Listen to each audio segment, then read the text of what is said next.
Bom dia, a paz de nosso Senhor e Salvador Jesus Cristo esteja no seu coração e no seu lar. Nesta semana vamos dar início às mensagens, começando com esse tema, uma decisão sábia. Vamos buscar dois textos, um no livro de João e o outro no livro de Jeremias, e vai servir de base para a nossa argumentação. Então eu gostaria que você pudesse parar e pensar um pouquinho sobre isso. Como ser sábio na hora de uma decisão. Preste atenção. Jesus estava falando para uma grande multidão. No capítulo 6 do livro de João está registrado isso. De repente ele começou a mostrar a sua missão, que ele veio do céu para trazer o alimento que o ser humano precisava para se fortalecer, combater o pecado, combater o mundo, combater Satanás e agradar a Deus. Então este alimento era ele.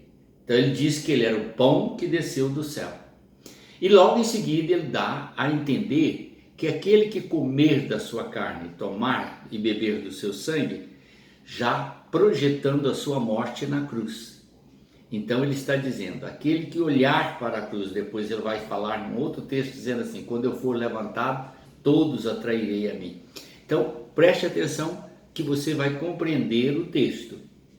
Então ele já projeta para a cruz, mostrando exatamente que aquele que comer da minha carne e beber do meu sangue, ou seja, o sacrifício que ele ia fazer na cruz, se a pessoa verdadeiramente olhasse para aquela obra e cresce de todo o coração e recebesse aquele sacrifício como um ato de obediência a Deus da parte de Cristo e um ato de misericórdia, bondade e amor da parte de Jesus, pois ele tomou sobre si, conforme diz o profeta Isaías, os nossos pecados, as nossas dores e a maldição que estava sobre nós, tudo isso levou sobre si. Então, como você vê, ele está fazendo um retrato da sua missão, mostrando exatamente o que ele veio fazer, como ele ia fazer e, acima de tudo, nosso procedimento, como deveria ser. Olhar para ele, crer nele e receber pela fé o fato de que ele levou sobre si os nossos pecados e, portanto, estava apto a nos redimir dos nossos pecados. Ao ouvir esta exposição, a multidão começou a se afastar e foram todos para casa. Ninguém gostou do que Jesus falou, porque ele afirmou, quem não comer da minha carne e beber do meu sangue, não tem parte comigo. E nesta questão é que está, portanto, a indignação daquele povo que andava atrás de Jesus, não pela vida eterna, não pelo conhecimento das revelações que ele trazia do céu, mas simplesmente pelo comer, o beber e o vestir. O conforto da vida, assim como hoje centenas e milhares de pessoas fazem nos templos. Vão ao templo não pela salvação eterna, não pela remissão dos seus pecados, mas vão para serem abençoados, para receberem de Deus curas, milagres, prodígios, situação financeira crescida e estas coisas. Então, quando eles ouviram esse sermão, eles afastaram. Jesus, então, voltou-se para os discípulos, quando viu que somente o grupo ficou próximo dele, e disse assim, porventura quereis também vós outros retirar-vos? O verso 66 do capítulo 6. Pedro então tomou a palavra e disse, Senhor, para onde iremos? Tu tens a palavra de vida eterna. Então aqui está a verdadeira sabedoria que um homem pode plantar no seu coração. Ele não deve ir ao templo, não deve ir a Deus com interesses materiais, mas com interesses espirituais. Pedro mostrou isso. Ele mostrou assim, somente tu tens palavras de vida eterna. Nós não estamos preocupados com as coisas materiais. Nós queremos beber e comer do pão que desceu do céu, daquilo que o Pai trouxe para nós. E se o Senhor é o único que veio do céu, com esta missão, para onde iremos nós? somente o Senhor pode nos dar desse alimento. Nenhuma sabedoria pode exceder a essa. Nenhuma decisão pode ser mais perfeita do que essa. A pessoa ouvir a palavra de Deus, crer, se apegar e se entregar de corpo e alma àquilo que está sendo revelado ao seu coração. Nós temos também no livro de Jeremias, conforme eu disse, um texto mais ou menos referente a este, com uma mensagem mais ou menos parecida. Então vamos observar. Deus estava usando o profeta Jeremias para levar o seu juízo a Judá, que havia se afastado dele. Judá é o reino do sul, onde estava centrado Jerusalém com o rei de Judá, que governava as duas tribos que ficaram no sul.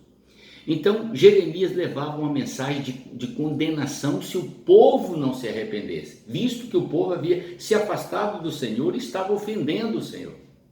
Então ele leva uma mensagem de condenação, mas ao mesmo tempo propõe ao povo arrepender dos seus pecados e se voltar para o Senhor, dando ouvido às palavras que ele estava falando, porque as palavras que ele estava falando vinham do céu.